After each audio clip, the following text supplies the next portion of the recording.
7 years ago, her stepmother Evelyn buried her in a convent, but today Clara Winslow walked back into the royal council chamber, not as a disgraced girl, but as the king's final defense against treason. When Evelyn played her last card, screaming that the advisor was unstable, Clara dropped a single document on the king's desk proving Evelyn's financial ties to the Duke's disastrous scheme. Now, who will face the loss of their title, and who will rule the court? If you're ready to enjoy this story, click that subscribe button, like this video, and comment where you're watching from. Your support helps us bring more wonderful stories, and trust me, you won't want to miss them. Now, let's get into the story. The capital, present day. The massive stone steps of St. Cecilia's Cathedral stretched upward, bathed in the sharp light of a late autumn afternoon. 7 years of forced piety had done little to dim the quiet fire in Clara Winslow's eyes. She stood at the foot of the ascent, her plain powder-blue dress a stark relic, a testament to her exile, against the opulent backdrop of the world she was now re-entering. At 23, she appeared deceptively fragile, her composure an unbroken shield forged by years of quiet discipline. The past is silent now, Clara thought, her precise focus trained on the dark figure of Samuel Rowan, the king's envoy, who waited impassively at the summit of the steps, her thumb gently pressed into her palm, a small private habit, acknowledging the deep-seated tension she refused to betray.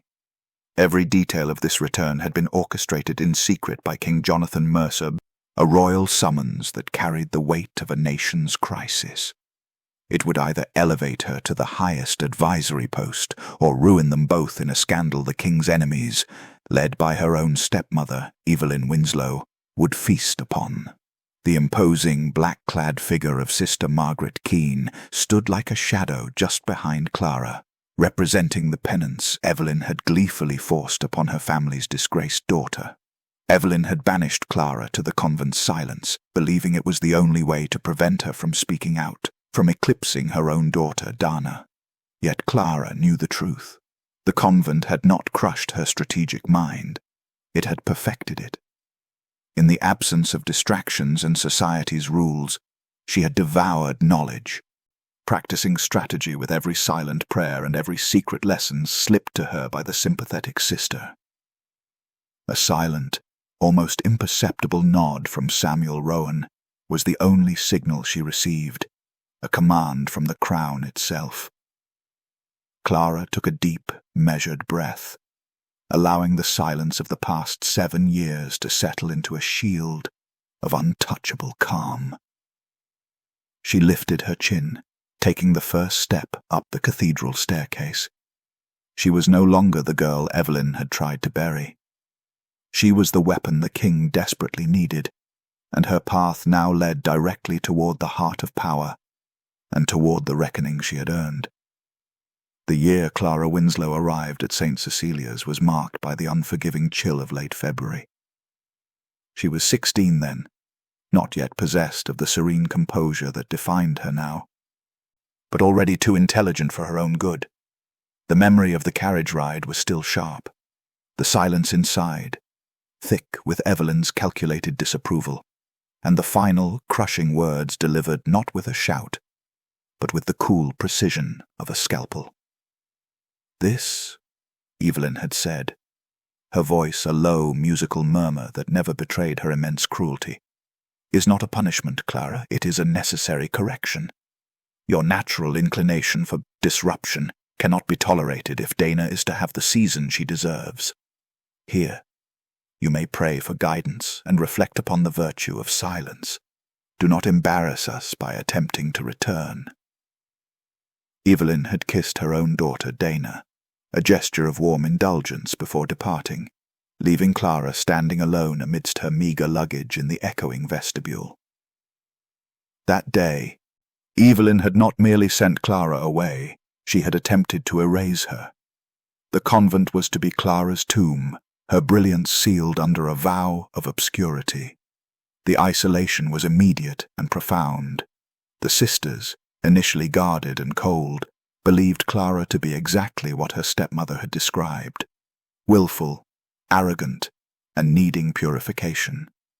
The days became a monotonous cycle of silence, prayer, and manual labor.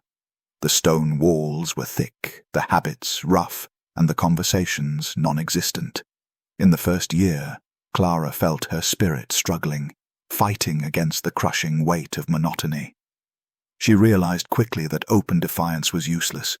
It would only invite firmer restraint. She adopted the demeanor Evelyn had mandated: quiet, observant, and outwardly penitent. But beneath the serene facade, the strategizing began. If silence was required, Clara would use it to listen. If isolation was demanded, she would use the solitude to sharpen her mind. Her only point of contact and unwitting accomplice became Sister Margaret Keene. Margaret, stern and disciplined to a fault, possessed an unnerving ability to see beyond the surface. She watched Clara's composed movements, the focus in her eyes during the long hours in the scriptorium, and saw not a disgraced girl, but a caged intellect. The subtle resistance began with books. The convent library was sparse, dedicated mostly to theological texts and moral philosophy. But one morning, tucked inside the cover of a volume on Augustine, Clara found a small, neatly folded sheet of vellum. It was a list of historical texts, discreetly marked as approved reading. The handwriting was Sister Margaret's. This quiet, shared understanding became Clara's lifeline.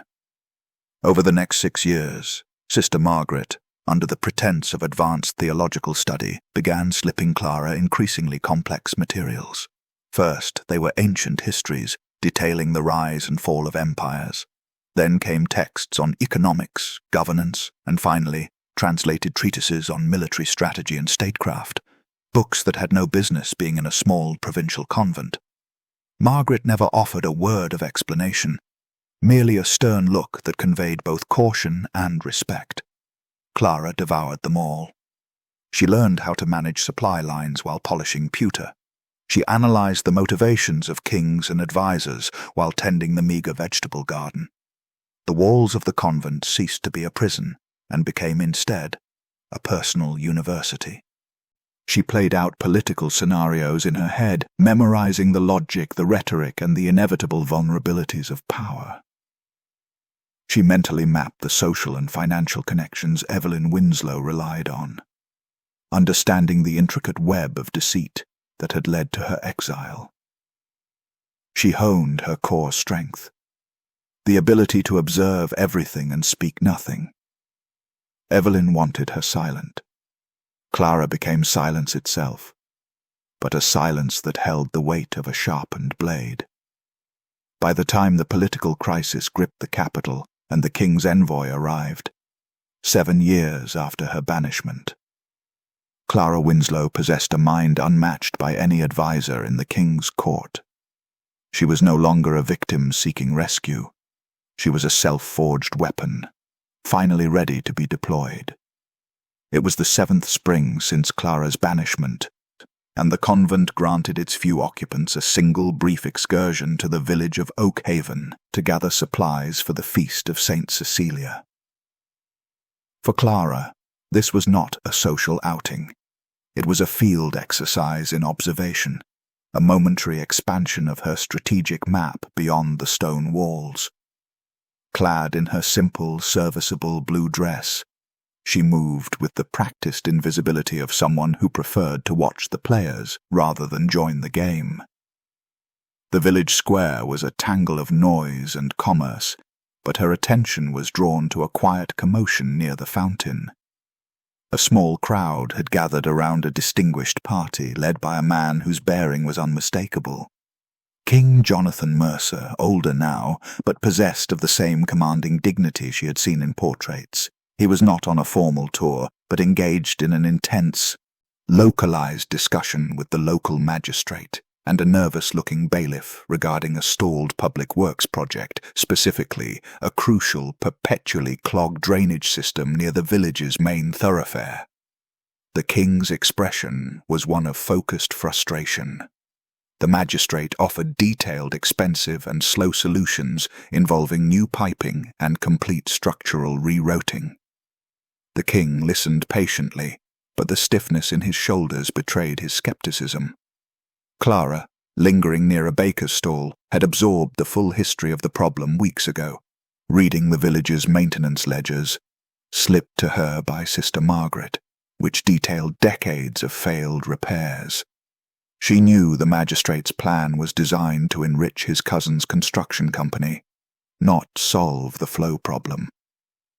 The king finally ran a hand over his silvering hair, prepared to accept the most palatable of the inadequate proposals. It was a failure of data, not will. In that moment, Clara felt a powerful urge that transcended her years of trained silence. It was not a rebellious urge, but a strategic necessity. A tiny, unconventional solution, obvious to someone who had spent years tracing patterns and ignoring conventional wisdom, formed in her mind. She took 3 silent steps closer, slipping past a vendor without being noticed. She did not raise her voice. She did not address the king directly. Instead, she spoke with a calm, precise tone, directed just loud enough for the bailiff, who stood closest to her, to hear. "The failure is not in the width of the pipe, Your Grace, but in the angle of the feeder ditch at the northern junction. The flow is intended to divert, but its trajectory creates a cyclical back pressure that the current system cannot release. A temporary earthen wedge, placed 3 feet upstream of the main junction, angled toward the old mill race, would distribute the water pressure naturally into the secondary channel for a few seasons, freeing the choke point immediately. It requires no cost, only 2 laborers with spades." The crowd and the king's retinue turned, stunned, to see the source of the clear, authoritative voice. A quiet, simply dressed girl, a refugee from the local convent. The magistrate scoffed, preparing a sharp retort about insolence and engineering, but King Jonathan did not scoff. He merely turned, his intense gaze falling directly onto Clara. He saw the plain dress, the hands still marked by convent labor, but also the stillness of her body and the absolute certainty in her eyes.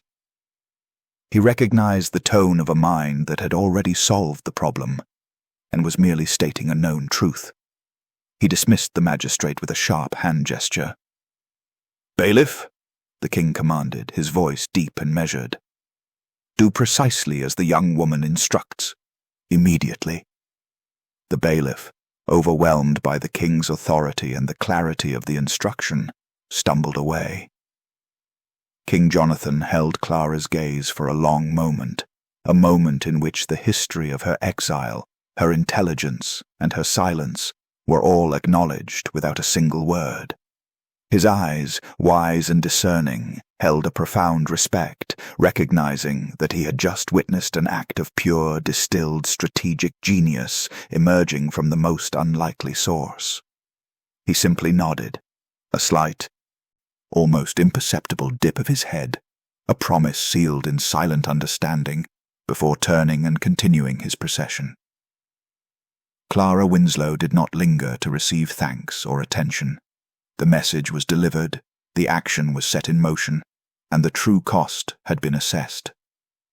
She immediately melted back into the shadows of the crowd, satisfied that the king had seen her intellect, and that he would never, for the rest of his reign, forget the face of the silent woman who had solved a problem his court could not. The problem that recalled Clara Winslow was not a clogged drain, but a complete blockage of the king's will. A financial treaty with the neighboring kingdom of Aldoria, crucial for funding a necessary military campaign, was on the verge of collapse. The details, filtered through the king's worried courtiers, and eventually reaching the remote convent through the king's own subtle intelligence network, spoke of treachery. The king's current minister of treasury, a man named Lord Baines, was sabotaging the negotiations, driven by a rival noble faction seeking to destabilize the crown.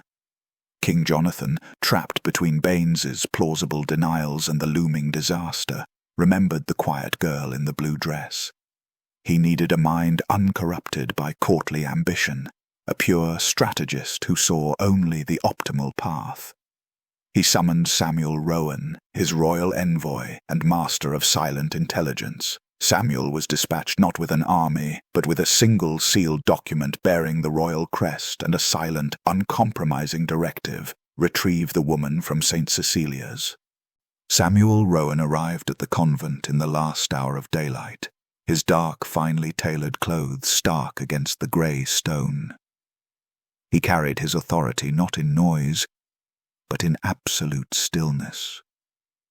He was received in the quiet, draughty parlour by Sister Margaret Keene, the only one who seemed unsurprised by his presence. "I am here by order of the king," Samuel stated, his voice low and devoid of inflection. "I have a warrant for the temporary release of Clara Winslow." Sister Margaret's formidable gaze settled on the document, then back to the envoy. 7 years of obedience is a powerful vow, sir. The outside world is treacherous. She has chosen her path. She chose the path presented to her by her stepmother, Samuel countered, the hint of steel in his tone a rare thing. The king remembers her character, her mind. This is not rescue, sister. This is a call to duty. The kingdom faces a failure of governance, and she holds the key to the strategic solution.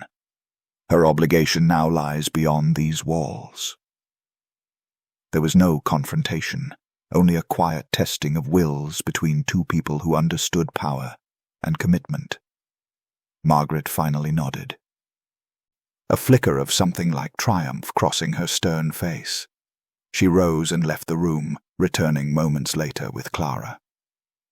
Clara Winslow was still dressed in her simple blue frock, but the silence she carried now felt less like isolation and more like an armored stillness. She looked at Samuel Rowan, not with confusion, but with immediate, focused assessment. He presented the sealed warrant.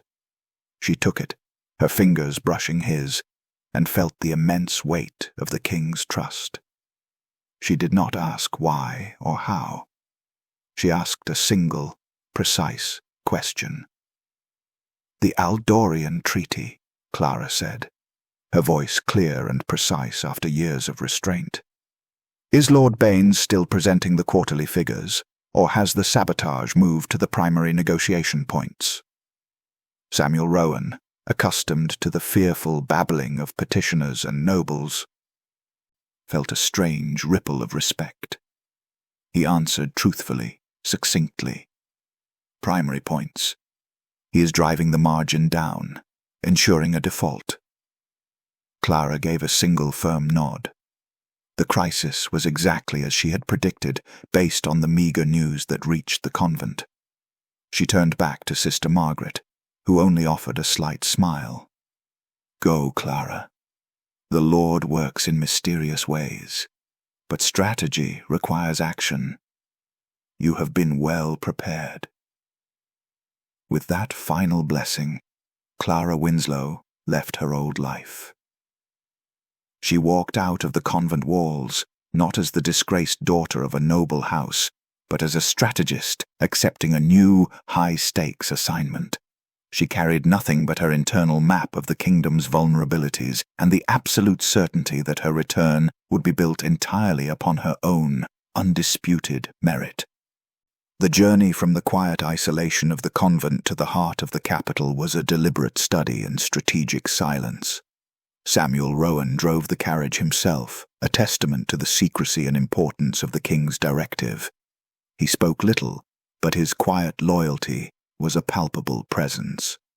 Clara, observing the shifting landscapes of the kingdom, the productive farms, the busy roads, the crowded market towns, mentally recalibrated her 7-year-old maps of influence.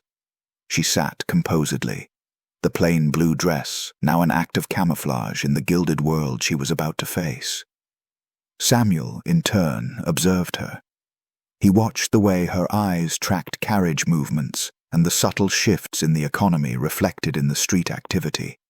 He had retrieved dozens of people for the king over the years, witnesses, informants, minor nobles in distress, but never a woman who, upon receiving a royal summons during a severe crisis, immediately asked the most pressing, incisive question about the political maneuverings. He realized she was not merely bright. She possessed a deep, inherent structure of thought. There was an unspoken professional admiration growing between them, a recognition of competence that superseded rank or gender. They arrived at the king's private entrance just after dusk, bypassing the public scrutiny of the main palace gates. The sheer scale and opulence of the royal court, a shimmering fortress of wealth and power, would have overwhelmed most, but Clara's focus remained unwavering. She was here to execute a function, not to be absorbed by splendor. The very next morning, the ghost walked into the king's antechamber.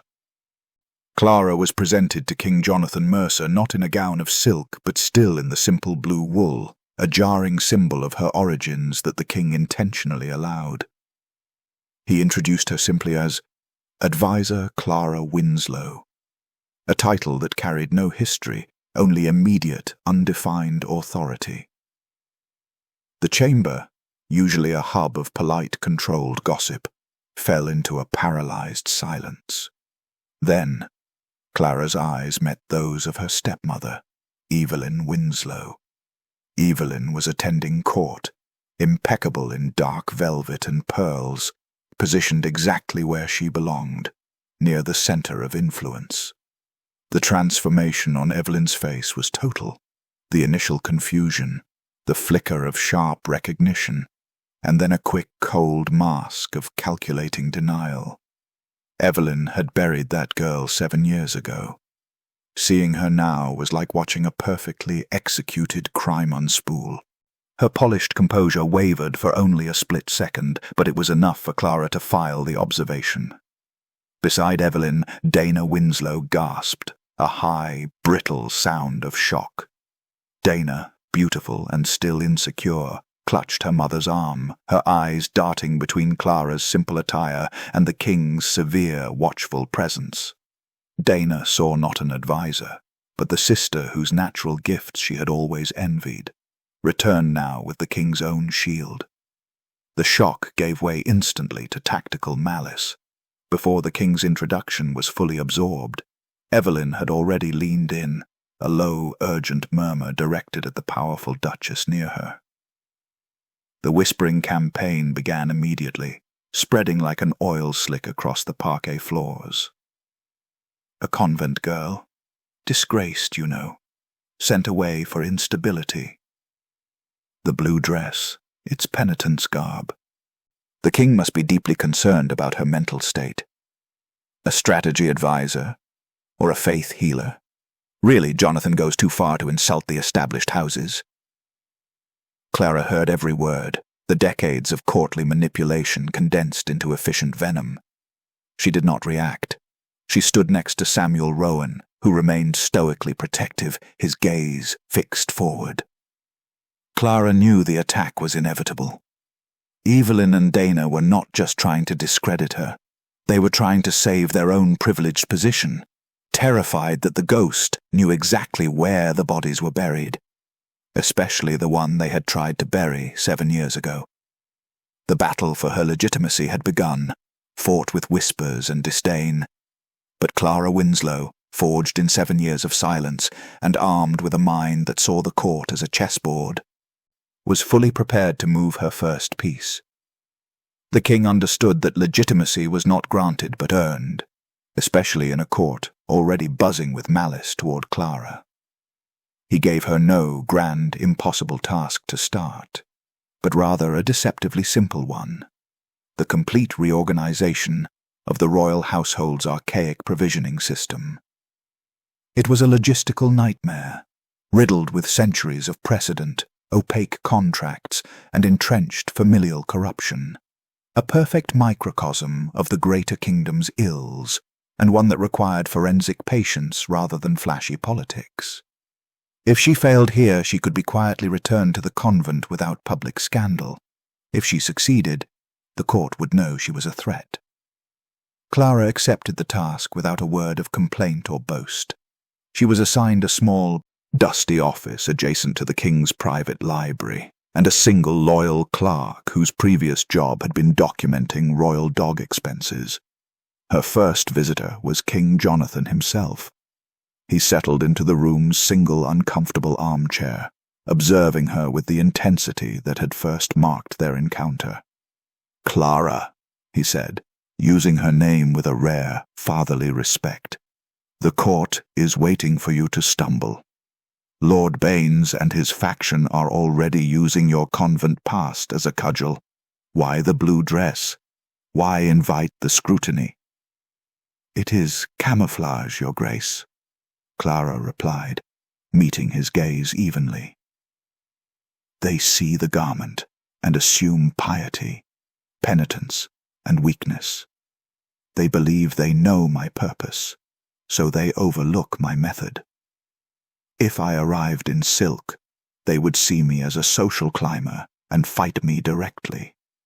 As it is, they underestimate the power of quiet administration. This system is broken not by malice alone, but by a lack of central oversight.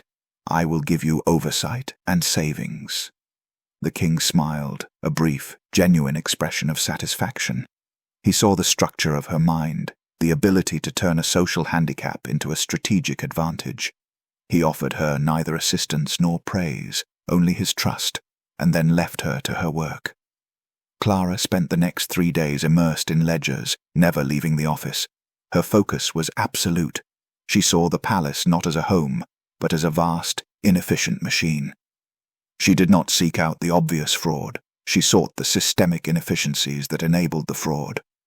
Samuel Rowan appeared only once, late on the second night, not to ask about her progress, but merely to deliver a tray of cold supper and stand silently by the door. His presence was a silent, protective wall, professional and unwavering. It was the only support she needed. On the 4th morning, Clara emerged.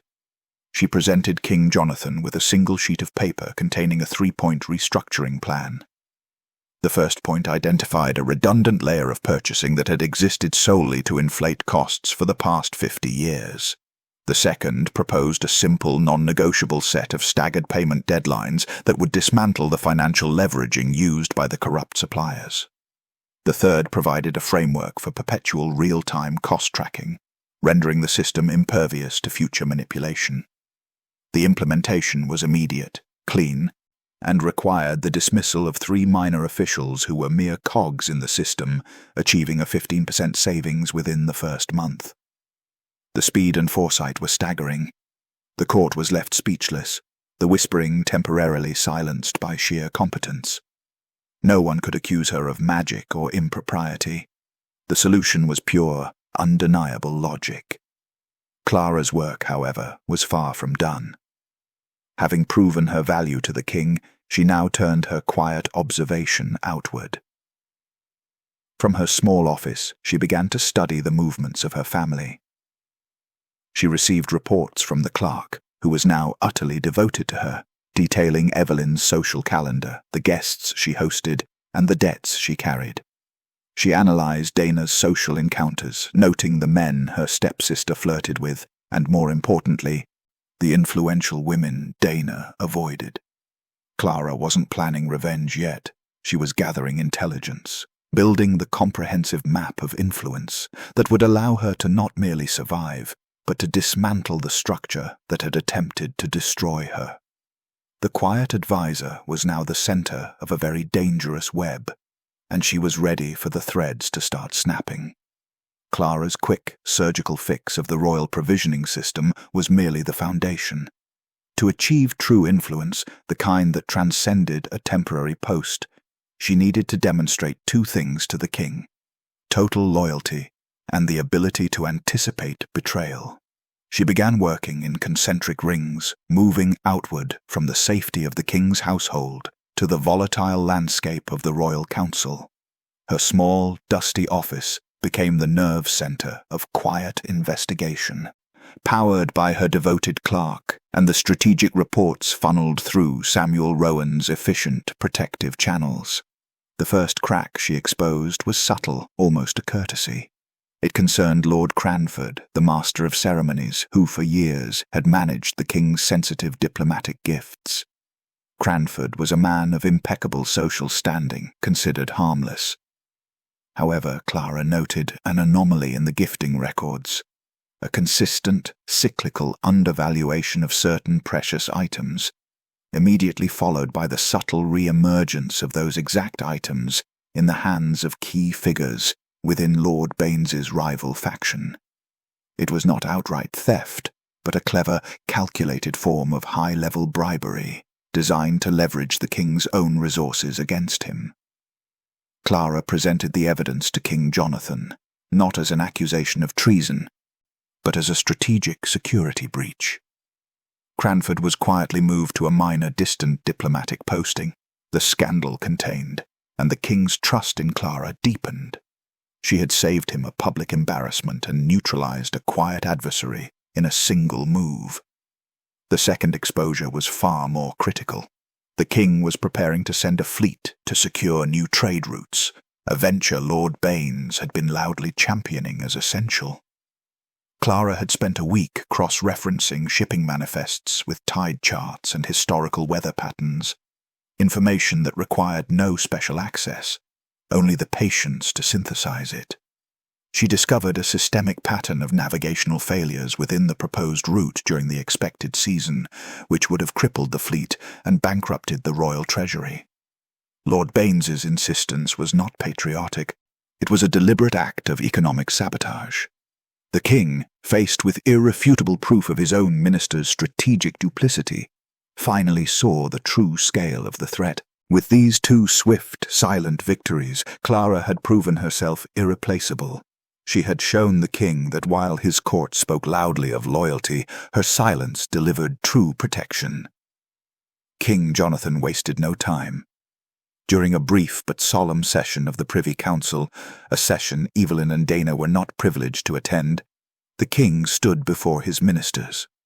The crisis is averted, the provisioning is secure, and the integrity of this court is stronger than it has been in decades, the king announced, his voice carrying the full weight of his authority. This is the result of true merit. Therefore, effective immediately, Clara Winslow will be elevated to the post of King's personal advisor.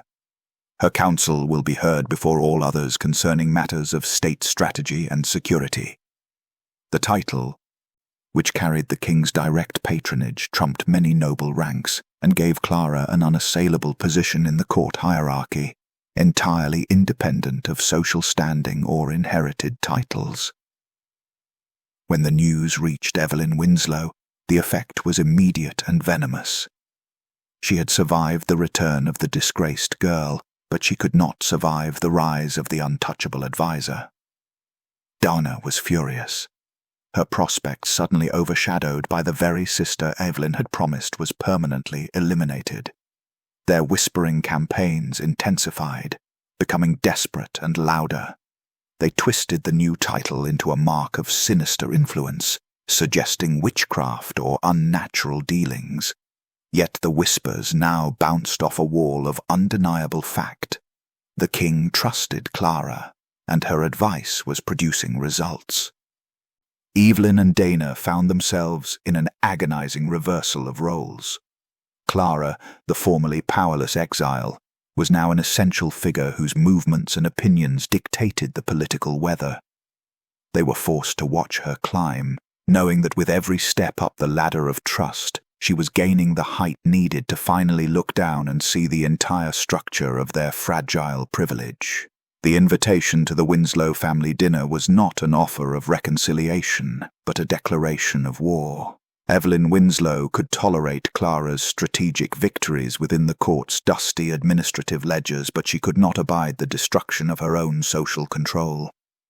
The formal dinner was her terrain, the place where she was queen, and she intended to use every polite convention as a weapon to remind Clara that the title of King's personal advisor meant nothing next to the stain of disgraced convent girl. Clara arrived precisely on time, accompanied by Samuel Rowan, whose presence, silent, imposing, and representing the king's direct authority, was her subtle, unassailable escort. She had abandoned the powder-blue dress for a simple, impeccably tailored gown of deep moss green, a colour that conveyed quiet competence rather than submission. The drawing-room buzzed with Evelyn's select guests, minor nobles, influential wives, and a few key figures connected to the now ailing Lord Bane's faction. The atmosphere was stiflingly polite, thick with controlled curiosity aimed at Clara. The inevitable confrontation began before the soup course. Evelyn, seated opposite Clara at the immense candlelit table, raised her glass with a delicate, practiced smile. "My dear Clara, we are all so tremendously relieved you found productive employment after your lengthy period of reflection."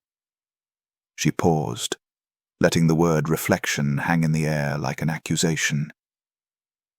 "It must be a comfort to your new employer, the king, to know he has someone so utterly devoted to self-sacrifice, having lived so long without the temptations of society." The cutting remark was designed to elicit pity and reinforce Clara's social exclusion. Dana snickered into her wineglass. The other guests looked uncomfortable, caught between the established power of Evelyn and the new, unknown power radiating from the king's advisor. Clara Winslow did not flinch, nor did she raise her voice. She simply took a measured sip of water, allowing the social silence to stretch until it broke Evelyn's own composure. "Thank you, Evelyn," Clara finally replied, her voice soft, but resonating with the clarity of undeniable truth. "The convent was indeed invaluable. It provided me with 7 years of undisturbed focus, a luxury the court cannot afford. That discipline, as the king has seen fit to recognize, is why I am uniquely equipped to identify where precisely the court is distracted." She did not wait for Evelyn to counter. Instead, Clara turned her attention to the Duke of Axminster, one of the more influential, if aging, guests at the table, who was a key supporter of the rival faction. "Duke Axminster," Clara said, her tone shifting seamlessly from personal grace to professional authority, "I apologize for bringing a matter of state to the dinner table, but I trust your discretion. The king received the preliminary shipment of grain for the northern garrisons this morning, did he not? I understand your estates supplied that shipment." The Duke, startled to be addressed so directly and publicly by the king's new right hand, stammered a confirmation. "Excellent," Clara continued, offering a polite smile that masked the weight of her words. "Then you will be relieved to hear that I have just finalized the new, accelerated payment schedule for strategic suppliers. However, given the urgent need for a secure supply line, the king has also authorized a new, mandatory inspection protocol for the northern shipments, effective immediately. The king requires an immediate quality confirmation and inventory audit." "Samuel," she glanced at the envoy standing in the shadows behind her, "I believe you have the forms ready for the Duke to sign tonight, confirming his assent to the new audit of the garrison grain." The instruction was polite, unassailable, and entirely official. By linking the Duke's payment to a sudden, mandatory audit, an audit that would undoubtedly uncover any minor compromise or political favor given to him by the now disgraced Lord Baines, Clara had publicly placed the Duke's powerful financial interests under her direct, immediate control.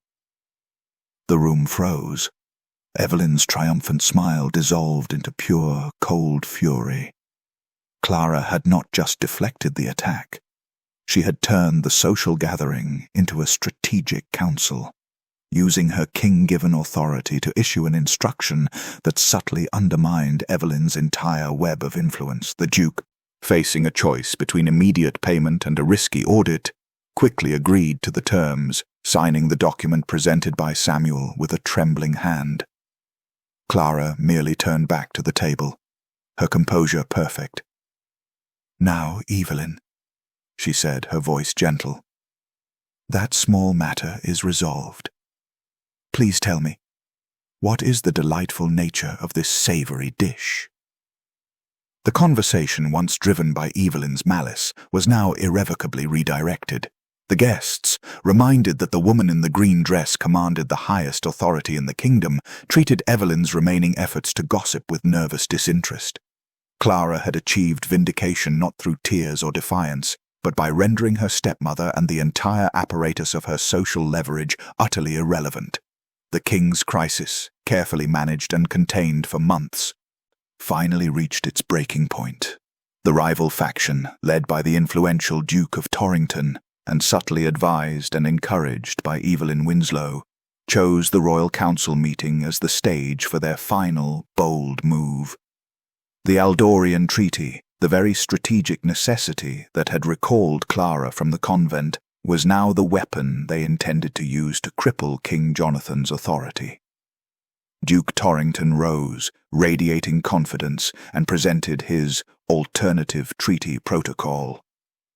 It was a meticulously crafted document designed to look like a compromise, but which, in reality, would surrender control of the kingdom's crucial western trade ports to Aldoria in exchange for short-term financial relief. The plan, if implemented, would ensure the king's public image was salvaged, but his military and economic power would be permanently eroded. The council buzzed with nervous assent. They saw the path of least resistance and were eager to accept the costly illusion of peace. It was the moment Clara had prepared for in 7 years of silence. As the Duke finished his presentation with a flourish, Clara Winslow stepped forward. She was not a minister, but the king's personal advisor, standing closest to the throne, her presence embodying the king's trust. She spoke, not with passion, but with the cool, measured logic of an unstoppable force.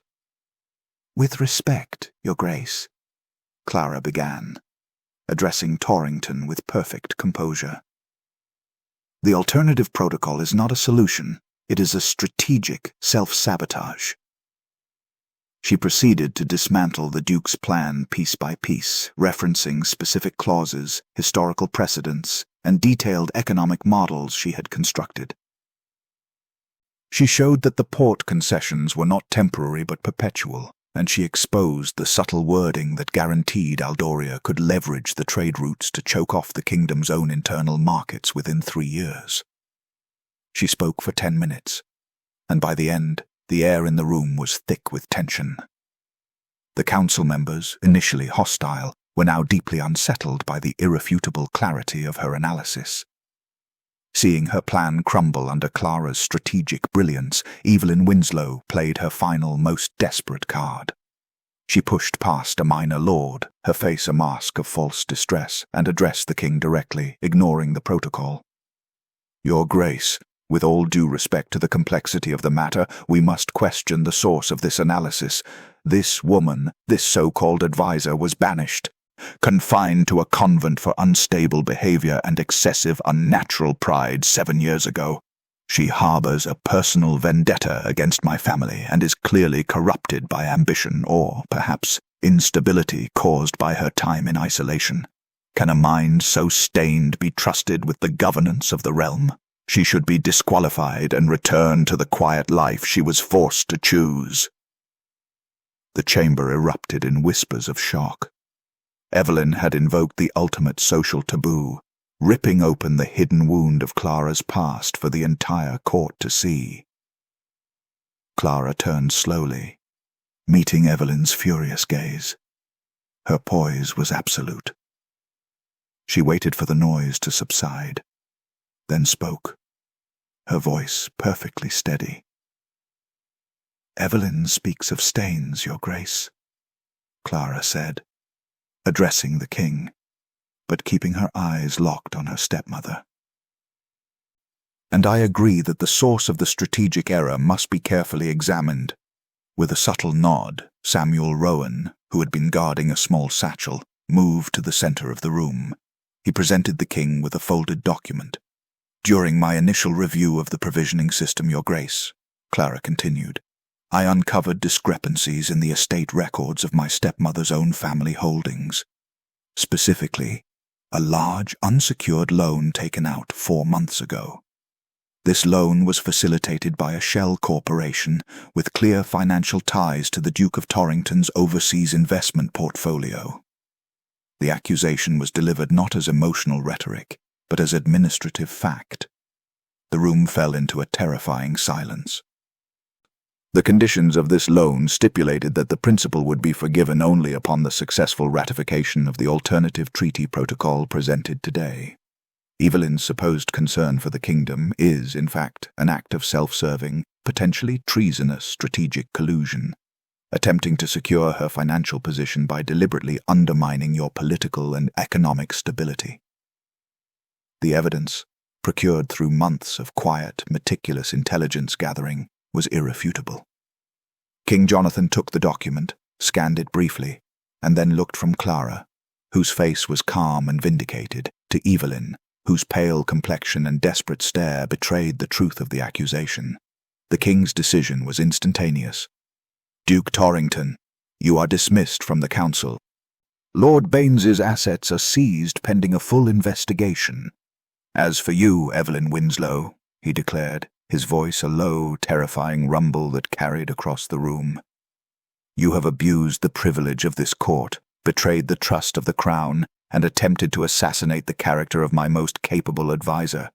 You and your household are stripped of all court privileges and are forbidden to enter the palace grounds henceforth. Go." The king then turned to Clara, his expression one of public, unqualified affirmation.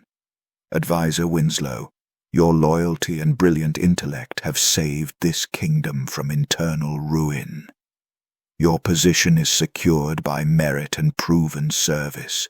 You have my absolute and unqualified trust." Evelyn and Dana, their world utterly shattered, were escorted out of the chamber. Clara stood before the council, her exile erased, her power officially recognized and cemented by the most public of victories.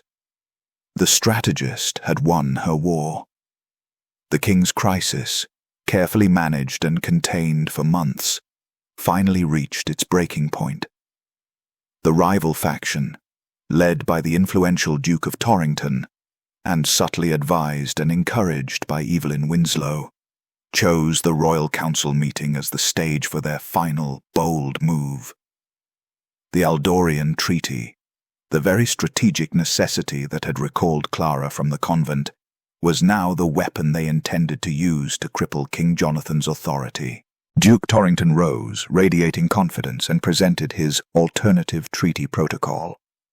It was a meticulously crafted document designed to look like a compromise, but which in reality would surrender control of the kingdom's crucial western trade ports to Aldoria in exchange for short-term financial relief. The plan, if implemented, would ensure the king's public image was salvaged, but his military and economic power would be permanently eroded. The council buzzed with nervous assent. They saw the path of least resistance and were eager to accept the costly illusion of peace.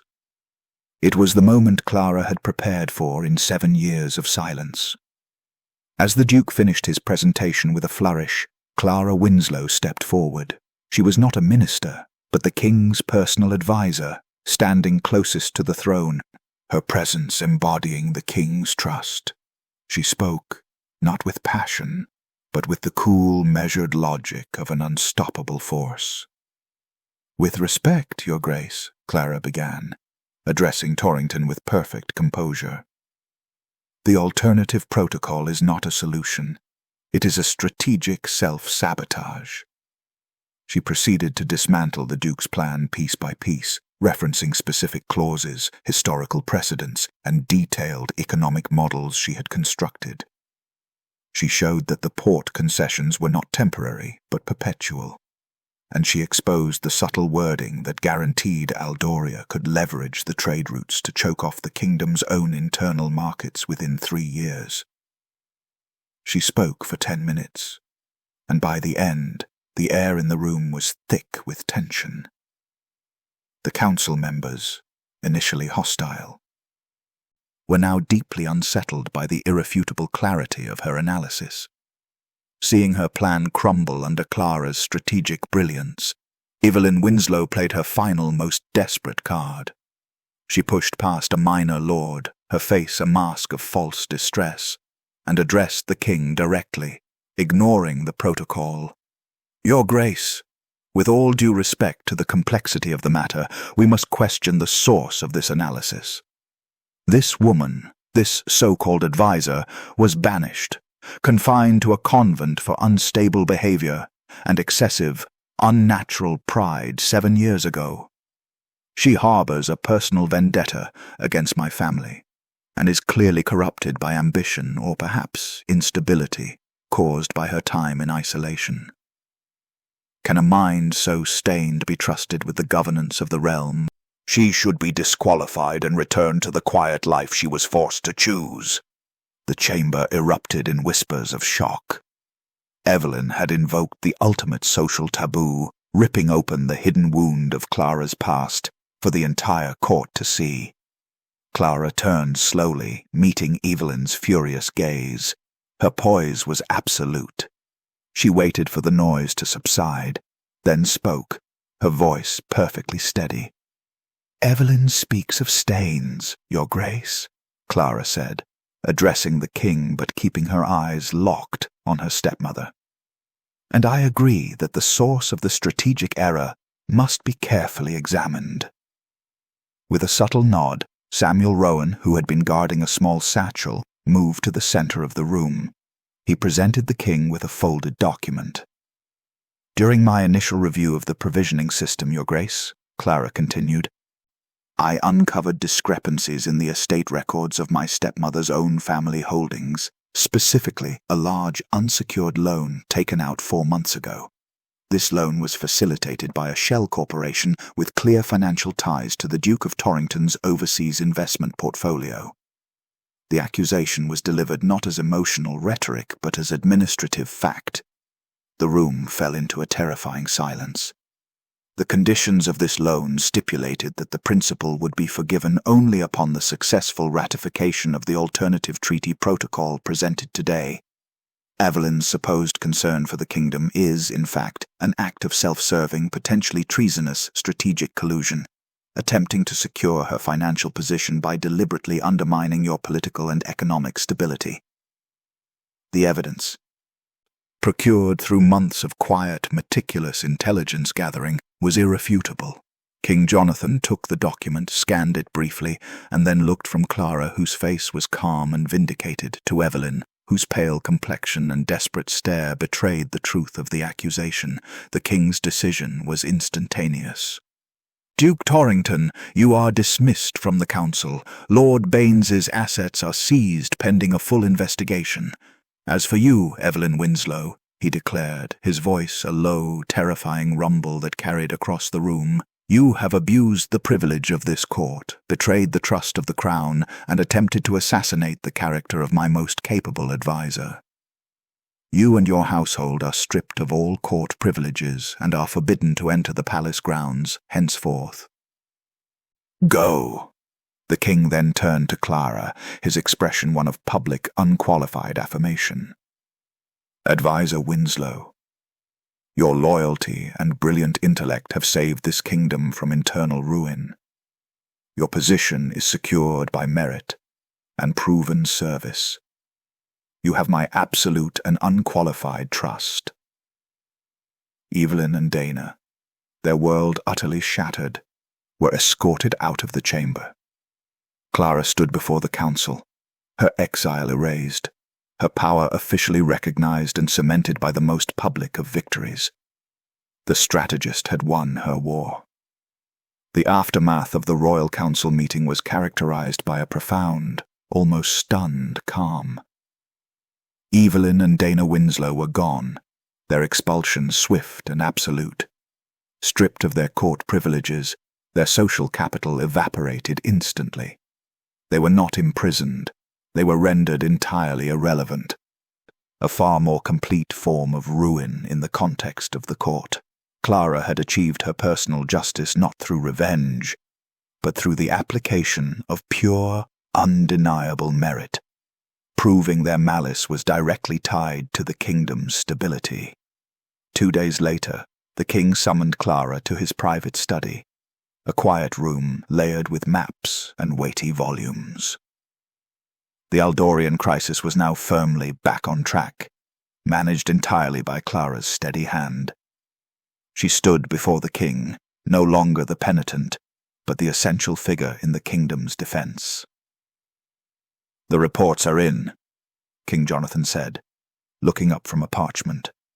"The Duke of Torrington's assets are secured. Lord Baines has confessed to collusion. The kingdom is secure, thanks to a woman who chose ledgers over luncheons." He smiled, a tired, genuine smile. "The question remains. Clara, what now? You have achieved your vindication. You are no longer defined by your family or your exile. You are free to pursue any path, any future." Clara stepped closer to the heavy oak desk. "Your Grace," she replied, her voice steady. "My purpose was not vindication. It was to prove the worth of my capacity. The king's service is where that capacity is best deployed. There is still the Aldorian treaty to finalize, the western ports to resecure, and the permanent restructuring of the Royal Council to prevent such threats from ever taking root again. She chose work. She chose power. She chose the continuation of the battle for the kingdom's integrity." Just then, Samuel Rowan entered the study, bearing a message from the northern garrison, a routine strategic update meticulously compiled. He delivered the parchment to Clara directly, acknowledging her as the head of state strategy, then stepped back to his position by the door. As their eyes met, Samuel gave the slightest, most respectful of nods, the same silent approval he had given her years ago at the convent gates, only this time it was a recognition of a shared, necessary victory. As King Jonathan began to outline the next phase of the treaty negotiation, Clara listened, her mind already anticipating the counter-moves of the Aldorian delegates. She brought her thumb to her palm, a ghost of the old, nervous habit, and pressed gently. It was a final private acknowledgement of the quiet struggle in the convent, the immense patience it had required. But instead of fear, she felt a quiet, authoritative strength settle in. She then dropped her hand, turning her full attention to the complex map on the wall, her poise now fixed, her destiny undisputed. The king's trusted advisor was ready for the future, the end. Thank you for watching this story to the end. If you enjoyed this story, you will surely love the next one.